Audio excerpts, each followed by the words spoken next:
Hey guys, welcome back to Real Housewives Recaps. Today we're talking Spare. This is the fifth part of my series. Going through this awful book, I finally see the end in sight. Made the official announcement yesterday. I am going to Coronation. I will be covering crowd reactions, especially if these two show up. I'm trying to get any footage I can. I understand that it'll be crazy busy, but I just thought it'd be so fun. I'm so excited to go. I love England, and I love the thought of getting there because these two a-holes are so rude and apparently do not like England. As a thank you to all the love and support, I made this supersized video. If you notice, it's like 47 plus minutes long. And I really get into a lot of things that Harry and Meghan have said in the book and my reactions to it. So you'll have lots of clips in this one. So some of you have been reading along with me. This part covers part 3 of the book, chapter 16 through chapter 47. So for those keeping up, I have 40 more chapters to go and then I'm done. I can listen to my Greg Davies firing cheese balls at the dog. That's my reward for getting through this BS. So again, thank you so much for being here. I'm on the screen right now. Let's see, I'm showing the different parts, part 2, part 3, the thumbnails. So that way, if you missed anything, definitely go back and watch those. I highly recommend part 4. That's my favorite to record. I could not stop laughing through that one. Okay, here we are in part 5. Let's get into this. Before I do, I'm putting this up on Saturday. I'm looking at the 14th.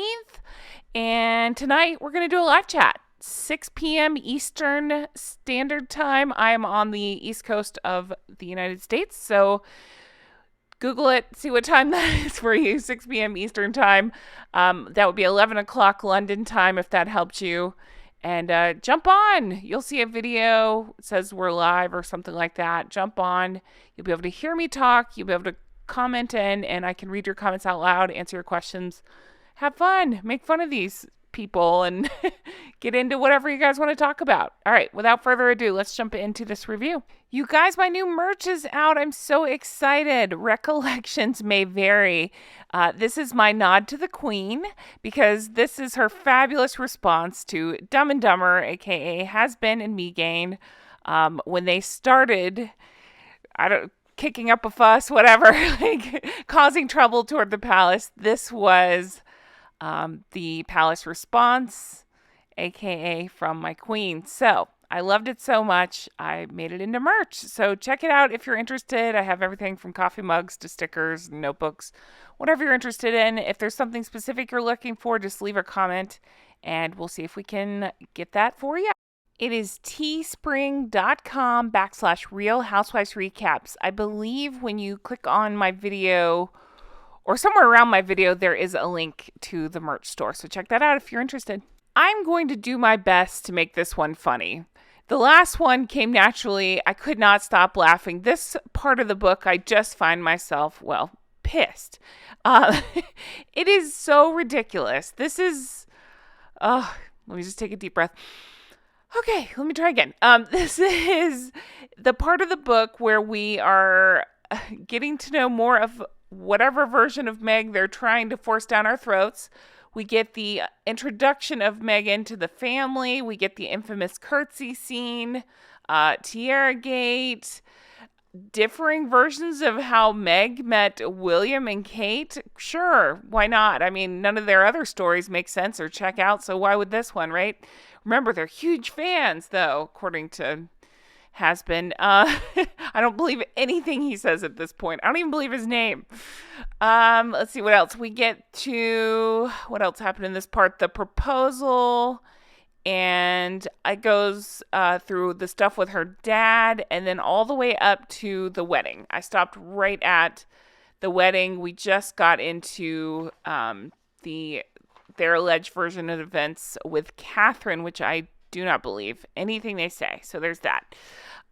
So yeah, let's get into it. So what I've been doing, I'm just going to talk through some of the points that they say. Again, I don't believe any of them, but we're going to talk through them. And then, I'm going to get through that quick because I have a lot of clips to play in this one, a lot to react to from his book. I play it at 1.2 speed, so he sounds a little crazy, a little like Gordon Ramsay, but it's just, I promise it's easier to swallow him at that rate. And, oh God, I just realized what I said. Ugh, after all that weenie talk from 2 episodes ago, no thank you. Uh, anyway, all right, let's get into this. Here we go. Yeah, so 2 hours and 36 minutes left of the book for me. I can't wait. So next video should be it. I can hopefully wrap it all up and talk about, oh God, I can't even think of anything I've learned from this book. It's just, it makes me feel dumber listening to it. Okay, so some claims they made in this part of the book. I mean, we're going to go through, I just want you to hear the clips because it does a better job than I possibly could do explaining it. But according to these two, and again, I keep saying according to because I don't believe anything they say anymore. More and more stories keep coming out about how nothing they say checks out. You can find old interviews where nothing matches up and makes sense. Their stories continue to change, and then they give some half-assed excuse that it's the press's fault. None of it makes sense, and I feel like I'm going crazy trying to make it make sense when you just can't. You can't make it make any sense. Okay. So this picks up October 2016 when he's introducing Meghan to everybody, the infamous curtsy. So the plan was that Harry wanted to introduce Meg to the family, but he thought it'd be easier to ease her in by introducing her to Fergie, and she already knew, I believe it was Eugenie, so he wanted to introduce her to Fergie. They stopped in to say hello, and oh my goodness, the Queen is there. So real quick, he supposedly had to ask her, "Do you know how to curtsy?" Okay, we saw how that failed miserably on the Oprah interview. You talk about disgusting. That made me want to hurl. It was just, Harry was very bitter in the retelling of this story. It's interesting.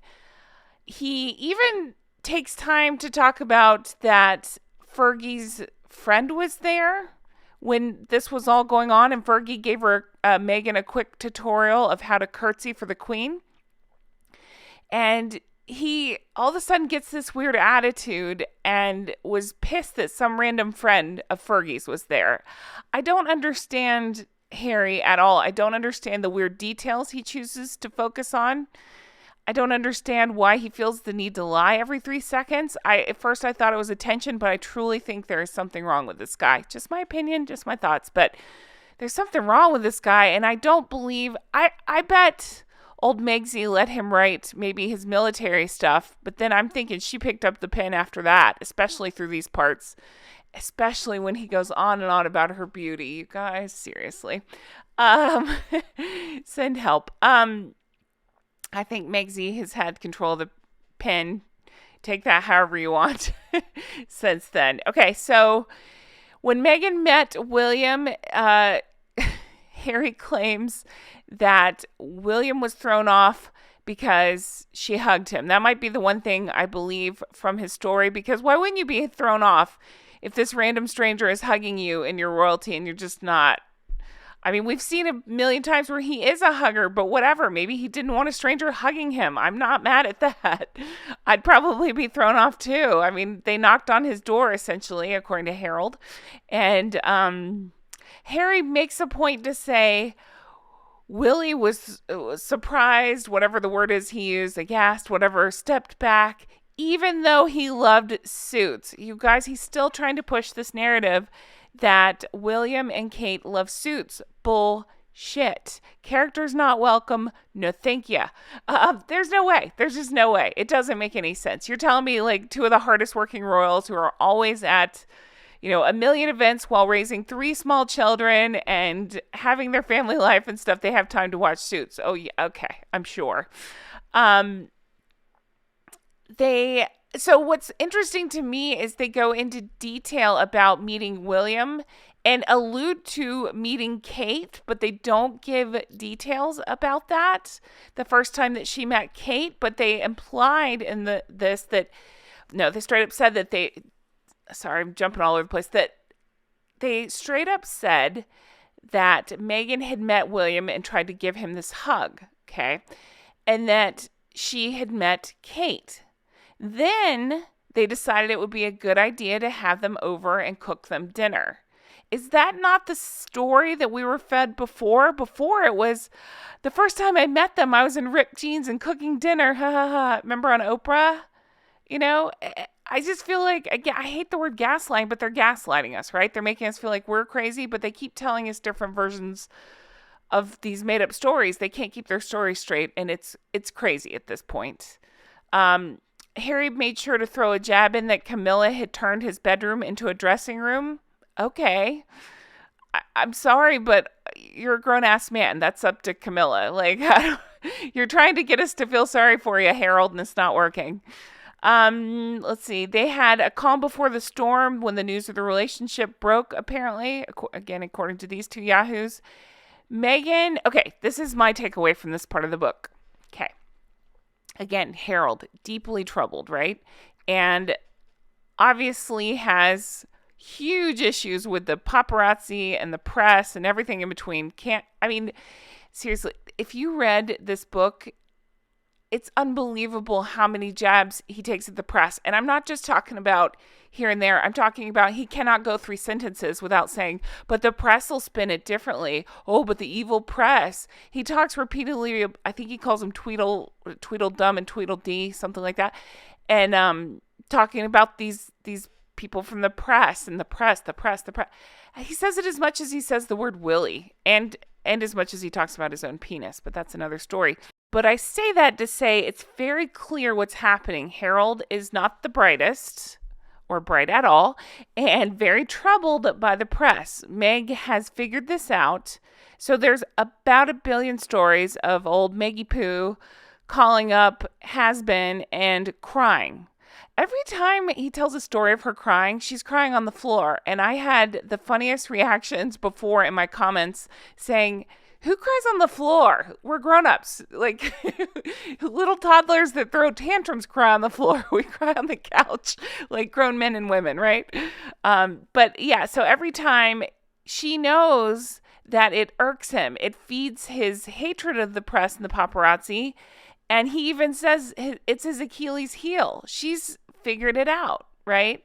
So there are 1 million stories of her calling him in tears and being chased. I use that in quotation marks. And how she has used this repeatedly. And he always feels terrible because he feels like he brought it on her. He feels like he's done this to her. Oh, goodness. Another insane claim that he makes is that Harry says that William didn't have to ask permission to marry Catherine. Okay. I don't know about this. I jumped on Google and Google seems to think otherwise. There are official things from the Queen granting her permission to marry Catherine. So I'm calling bullshit on this too. I just don't believe it. I don't think you can marry into this family without having a respectful conversation with Granny. So bullshit, Harry, bullshit. Then he brings up Charles saying that there isn't enough money to support old Megsy Poo. I'm going to side with Charles on this one and say maybe he knew what was going to happen. Remember those reports came out that she spent the most out of any royal, I believe it was, on her clothing, and yet only did like 72 engagements. So there's that. Let's see here. We got, oh God, you guys, when he gets into the Catherine and Meg of it all, once again, old Megsy Poo had to have written this because they are claiming that Catherine wasn't brave enough to admit that she was a Suits fan to Meghan. All right. My brain's going to explode. What are we talking about here? What in the world? What do they think Suits is? Harry is so painfully stupid. What does he think Suits is?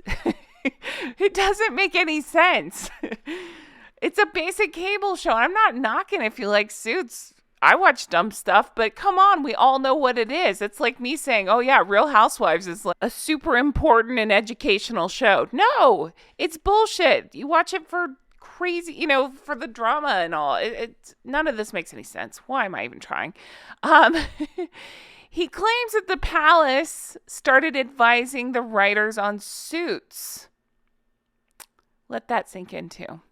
The palace started advising the writers on Suits. The palace was so invested in Suits plot lines, you guys, that they needed to give tips on writing. What? No. There's no way. There's no way.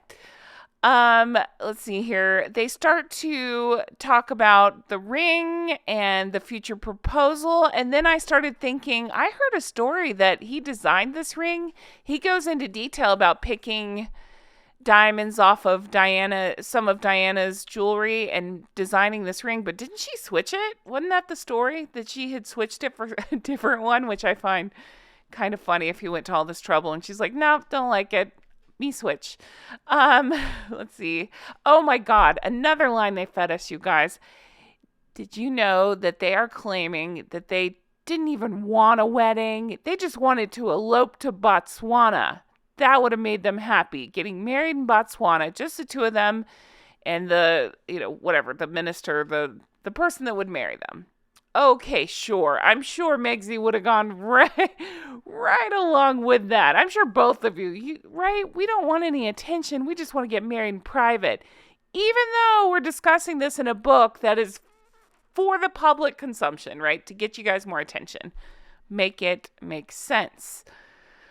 I seriously feel like I'm getting dumber after listening to this book. We get into Tiergate. Harry goes hard on Angela, who is the Queen's, what was she? I'm trying to think of her title. Let me pause and Google. Okay. This is Angela Kelly, this very sweet lady who worked for the Queen for so long. She actually started as a housekeeper and then became so close to the Queen that she became a close confidant. Her official title was personal advisor to Her Majesty the Queen's wardrobe. Queen took to her so much and loved her so much, she ended up making her lieutenant of the Royal Victorian Order. It's an honor. It just shows how much the Queen loved this lady. Well, Harry despises her. He goes on and spits vitriol about, he basically calls her evil and tries to say that he literally calls her a troublemaker and she's the reason about the tiara gate with Meghan. That Meghan had picked one and was told it was okay by the Queen, but that this Angela was being a gatekeeper and trying to keep Meghan unhappy and stressed for her big day. It's all such bullshit. The whole world revolves around Harry and Meghan, and if things aren't done exactly how they want, they act like petulant children, and this is what my take is on the situation. Things didn't get done in the exact order that they wanted it to because, hello, she's working for the Queen. And they don't realize that they're not more important, so they expect things when they expect them, and when things don't get done how they expect them, then they turn into spoiled brats. This would go along with the reports of bullying and yelling and throwing tantrums to the staff. Again, all my thinking, but I don't think it takes a genius to connect the dots. Again, I point you to the picture on the screen and say, this is the sweet older lady that was apparently being called a troublemaker by Harry and Megsy. Finally, I will tell you that everybody is jealous of Harry and Meghan. I've played a million clips in the other episodes of everybody apparently jealous of them. And that's why, if anybody disagrees, they're jealous. And I can't make this stuff up. And so, yeah, that's pretty much what happened. The bridesmaid dress thing, again, of course, it doesn't match up with things that we've heard. According to his story, well, I'm just going to play it for you. I just think it'd be better for you to hear it, and I will react after. So let's get into some of these clips, and you can hear for yourself and get as mad as I am. Here we go. Okay, so setting this up, this is when Meg meets the Queen, the infamous curtsy of it all. Let's take a listen. I felt the time had come for her to meet my family. She agreed. First stop, Royal Lodge. To meet Fergie. Because Meg already knew Fergie's daughter, Huge, and Jack, so this seemed a logical baby step. But as we neared Royal Lodge, I got word on my phone. Granny was there. She'd popped in, on her way from church, back to the castle. Meg said, "Fun? I love grandmas." I asked if she knew how to curtsy. She said she thought so, but she also couldn't tell if I was serious. "You're about to meet the Queen." "I know, but it's your grandma." "But she's the Queen." Okay. Didn't Meghan claim to study international studies in college? So she doesn't realize that there's customs like curtsying to the Queen, even though it's his grandmother? Really? We pulled into the driveway, drove across the gravel, parked next to the big green box hedge. Fergie came outside, somewhat aflutter, and said, "Do you know how to curtsy?" Meg shook her head. Fergie demonstrated once. Meg imitated her. There wasn't time for a more advanced tutorial. We couldn't keep Granny waiting.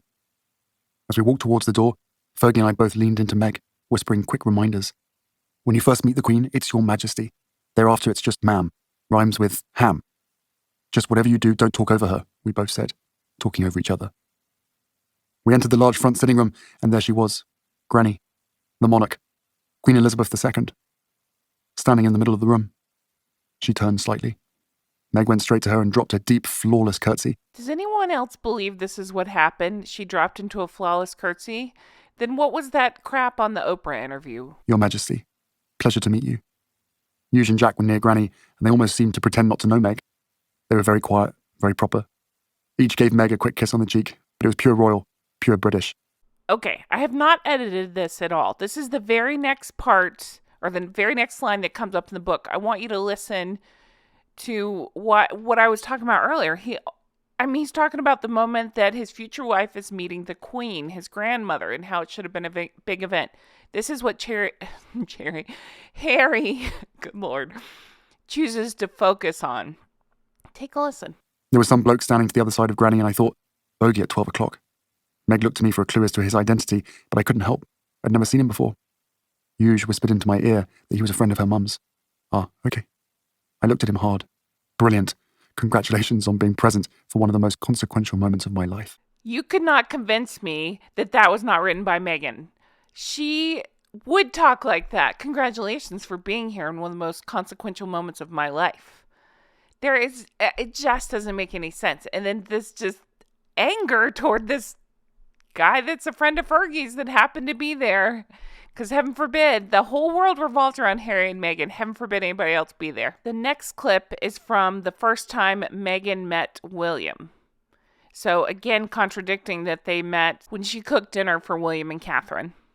Hey guys, Future Jen here. Okay, let me tell you what happened. I put this clip in and Harry doesn't want this clip out there. So they wouldn't let me post this one. So I'm just going to tell you what it says. Basically, they go into the first time that Meghan met William. Harry knocked on his door, and he came and met her, and she hugged him immediately, and he was off-put by it. But I kid you not, Harry has to work in. He recoiled from Meghan's hug, even though he's a fan of Suits. I mean, come on. And this is interesting to me that of all the clips I've included, this is the one Harry doesn't want attached to things. Interesting. I'm going to play an excerpt from where Meghan met Charles. Meg looked beautiful, and I told her so. She was wearing a black and white dress with a full skirt, patterned with flowers, and when I put my hand on her back, I could feel how delicate the material was. Her hair was down, because I suggested she wear it that way. Pa likes it when women wear their hair down. Okay, once again, Meghan definitely wrote this, because I'm sure Harry would still be commenting on the delicate material of the dress she wore when she first met Charles. If I told Jay I would give him $1 billion if he said what I wore to meet his parents the first time I met them, he wouldn't be able to do it. I couldn't tell you what I wore to meet them. It just doesn't make any sense. I also want to present to you this Time cover. This is the actual cover of Time magazine, where I had commented, he looks like her stylist in this photo, the way they have him posed and the way they have her. So this kind of goes along with the stuff that he's saying. Meg was wearing little makeup, which I'd also suggested. Pa didn't approve of women who wore a lot. The door opened and we were greeted by Pa's Gurkha butler and by Leslie, his longtime house manager, who'd also worked for Gangan. They led us down the long corridor, Past the big paintings and gilt-edged mirrors, along the crimson carpet with the crimson runner, past the big glass cabinet filled with gleaming porcelain and exquisite heirlooms, up the creaky staircase, which rose 3 steps before jogging right, up another 12 steps, then jogged right again. There, at last, on the landing above us, stood Pa. Beside him stood Camilla. Meg and I had rehearsed this moment several times. For Pa, curtsy, say your Royal Highness, or Sir. Maybe a kiss on each cheek if he leans in, otherwise a handshake. For Camilla, no curtsy, not necessary. Just a quick kiss or handshake. No curtsy, you sure? I didn't think it appropriate. We all went into a large sitting room. Along the way, Pa asked Meg if it was true, as he'd been told, that she was a star of an American soap opera. She smiled. I smiled. I desperately wanted to say, soap opera? No, that's our family, Pa. Meg said she was in a cable drama that aired in the evening about lawyers, called Suits. Marvellous, Pa said. How splendid. So again, he has to put in a plug for Suits. Okay. And we know what you're doing here, aka Meghan. We know, it just seems clear to me. He's taking digs at Camilla here. He's taking digs at Charles here. But of course, he and Meghan can do no wrong. Okay, this next one I want to play for you because it struck me as very odd. He alludes to this very strange fight between he and Meghan. And I just want you to hear it because, again, none of it makes any sense. I don't know why I'm bothering to try to make it make sense. Meg and I had discovered that we shared the same favourite food, roast chicken. Okay, but do you though? Or is it that you said, I like roast chicken? That's my impression of Prince Harry at this point. I like roast chicken. And Meghan's like, oh, me too. It's my favorite. Okay, future Jen here. Prince Dumbass had a problem with this part of the book, so I can't even sample it. It's hard to explain. You can do fair use small samples, but sometimes people can protest certain parts of it. And so I guess he's protesting this part. Let me tell you, it's come up. I've actually heard it in the media. The part I was sampling, he talks about getting into a fight one night with Meghan. It's actually kind of a mundane story. He doesn't even say what they fight about. It's just that they fight. The stupid part that I did want to highlight for your listening pleasure is that he says it's unacceptable how he spoke to Meghan and that she stormed off and she said, did you ever hear anybody speak like that to a woman in front of you growing up? And he said, yes, I did.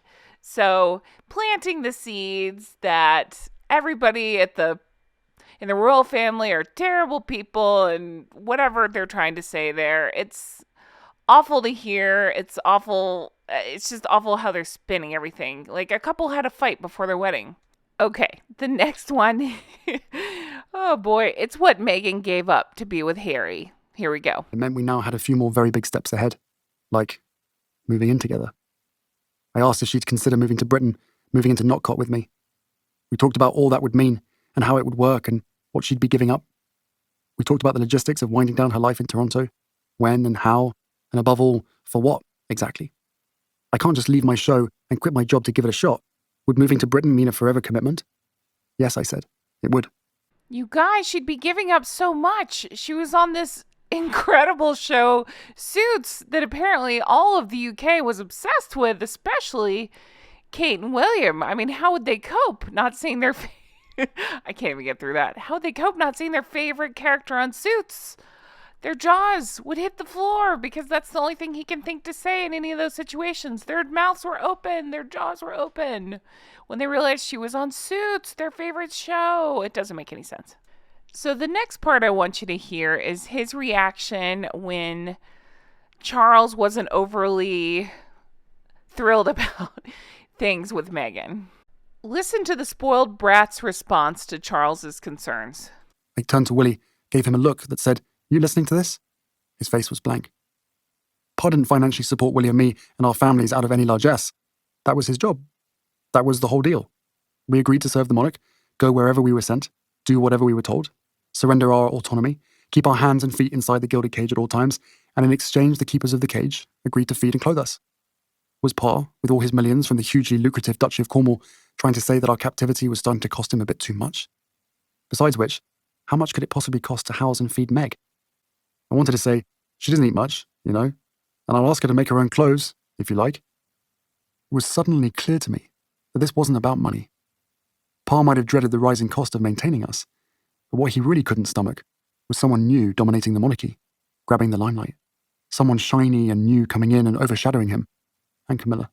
So once again, I want that to sink in. His reaction is so childish. He can't think for himself, and all he can think is, oh, well, obviously they are jealous of us. They don't want the attention that Meghan would bring, not understanding that the attention is a bad thing, the kind that she would bring, but he thinks that Charles and Camilla are jealous. Okay, I thought you might like to hear his version of events of the proposal. And I do want to remind you that during the proposal, she thought to get out her phone and snap pictures because we saw that on the Netflix documentary. I opened a bottle of champagne, an old gift I'd been saving for a special occasion. Meg smiled. What's the occasion? No occasion. I scooped up Guy, carried him outside into the walled garden, put him down on a blanket I'd spread on the grass. Then I ran back inside and asked Meg to grab her champagne flute and come with me. What's up? Nothing. I led her out to the garden. Cold night. We were both wrapped in big coats, and hers had a hood lined with fake fur that framed her face like a cameo. I set electric candles around the blanket. I wanted it to look like Botswana, the bush, where I'd first thought of proposing. Now I knelt on the blanket, Guy at my side. Both of us looked up searchingly at Meg. My eyes, already full of tears, I brought the ring out of my pocket and said my piece. I was shivering, and my heart was audibly thumping, and my voice was unsteady, but she got the idea. Spend your life with me? Make me the happiest guy on this planet? Yes! Yes! Yes! I laughed. She laughed. What other reaction could there be? In this mixed-up world, this pain-filled life, we'd done it. We'd managed to find each other. Then we were crying and laughing and petting Guy, who looked frozen solid. We started for the house. Oh, wait! Don't you want to see the ring, my love? She hadn't even thought about it. So that's their version of events. Again, a little bit Flick's one, in which she suspected it was coming and called her friend while he was outside setting this up. And also, don't you want to see the ring? See, guys, Meg's down to earth. She doesn't care about the ring, except for I'd heard that she changed out the ring. So there's that. Ordinarily, I'd have gone to Meg's father first, asked for his blessing. But Thomas Markle was a complicated man. He and Meg's mother split when she was 2, and thereafter she divided her time between them. Monday to Friday with Mum, weekends with Dad. Then, for part of high school, she'd moved in with her father full-time. They were that close. All right, if you jump in that old Google machine and type in Tom Bauer, Doria, you will find theories that are not mine, because I don't want to get sued, that allegedly Tom Bauer is saying, nope, not true, doesn't make sense, that Doria was a allegedly you-know-what dealer and was in jail. So there's that. Okay, this is the part that I'm super interested in. Let's get into the Fab Four of it all. Let's hear what he has to say about Harry and Meghan, William and Catherine, and how it was going right before the wedding. The foundation was nearing 10 years of existence, and we spoke about its past while looking to its future with us 4 at the helm. The audience was keen. All 4 of us were having fun. The whole atmosphere was hugely positive. Afterwards, one journalist dubbed us the Fab Four. Here we go, I thought hopefully. Days later, controversy. Something about Meg showing support for #MeToo and Kate not showing support via their outfits. I think that was the gist, though who can say? It wasn't real. But I think it had Kate on edge, while putting her and everyone else on notice that she was now going to be compared to and forced to compete with Meg. And that just shows the delusion of these two, that they think that in any world that Meghan could ever compare or compete with Catherine. All this came on the heels of an awkward moment backstage. Meg asked to borrow Kate's lip gloss, an American thing. Bullshit, that's not an American thing. Nobody would do that. What are you talking about? Now you're just making up customs or something to make it fit your narrative. What? Meg forgot hers, worried she needed some, and turned to Kate for help. Kate, taken aback, went into her handbag and reluctantly pulled out a small tube. Meg squeezed some onto her finger and applied it to her lips. Kate grimaced. So let me get this straight. Kate, in this story, is the bad guy because she didn't want a stranger to have her lip gloss. What? Okay, let's get into Tiara Gate, shall we? Shortly before the wedding, however, Granny reached out. She offered us access to her collection of tiaras. She even invited us to Buckingham Palace to try them on. Do come over, I remember her saying. Extraordinary morning. We walked into Granny's private dressing room, right next to her bedroom, a space I'd never been in. So, Granny, our queen, was being so kind to you guys and offered up this private piece of jewelry of hers, right? And yet these two have the nerve to claim the family wasn't being supportive and to throw around the race accusations. Along with Granny was a jewelry expert, an eminent historian who knew the lineage of each stone in the royal collection. Also present was Granny's dresser and confidant, Angela. So remember, this is the one I told you about earlier, that for no reason, it appears, Harry and Meghan decided to hate this woman. 5 tiaras were arrayed on a table, and Granny directed Meg to try on each one before a full-length mirror. I stood behind, watching. One was all emeralds, one was aquamarines. Each was more dazzlingly stunning than the last. Each took my breath. I wasn't the only one. Granny said to Meg quite tenderly, "Tiaras suit you." Meg melted. "Thank you, ma'am." One of the 5, however, stood out. Everyone agreed. It was beautiful, seemingly made for Meg. Granny said it would be placed in a safe directly, and she looked forward to seeing it on Meg's head come the big day. "Make sure," she added, "that you practice putting it on, with your hairdresser. It's tricky, and you don't want to be doing it for the first time on the wedding day." We left the palace feeling awed and loved and grateful. A week later, we contacted Angela and asked her to please send us the chosen tiara so we could practice putting it on. We'd done research and we'd spoken to Kate about her own experience, and we learned that Granny's warning was spot on. The placing of the tiara was an intricate, elaborate process. For some reason, however, Angela didn't respond to any of our messages. We kept trying. No response. When we finally reached her, she said the tiara would require an orderly and a police escort to leave the palace. That sounded a bit much. But all right, I said, if that's protocol, let's find an orderly and a police officer and get the ball rolling. Time is running out. Inexplicably, she replied, "Can't be done." Why can't it? Her schedule was too busy. She was being obstructive, obviously, but for what reason? We couldn't even hazard a guess. I considered going to Granny, but that would probably mean sparking an all-out confrontation, and I wasn't quite sure with whom Granny would side. Also, to my mind, Angela was a troublemaker, and I didn't need her as an enemy. Above all, she was still in possession of that tiara. Do you see what I mean? Spoiled brat. Angela wouldn't do exactly what he wanted her to do exactly when he wanted it. Remember, Meg gets what, or Meghan wants what, whatever. Meghan gets what she wants. So he's throwing a tantrum like a child and calling Angela names. Okay, and finally, let's get into the big stuff I've been waiting for personally. The bridesmaid dress of it all. Who made who cry, and this story is going to tick you off because, again, it's Harold and Meghan's version of events, and I don't believe it. The next day, Meg had a text from Kate. There was a problem with the dresses for the bridesmaids, apparently. Okay, I'd like to remind you that they are... They're telling us their side, knowing that the palace won't respond. They're alleging what was in the text, even though many of the things they've said have been proven untrue, just in general.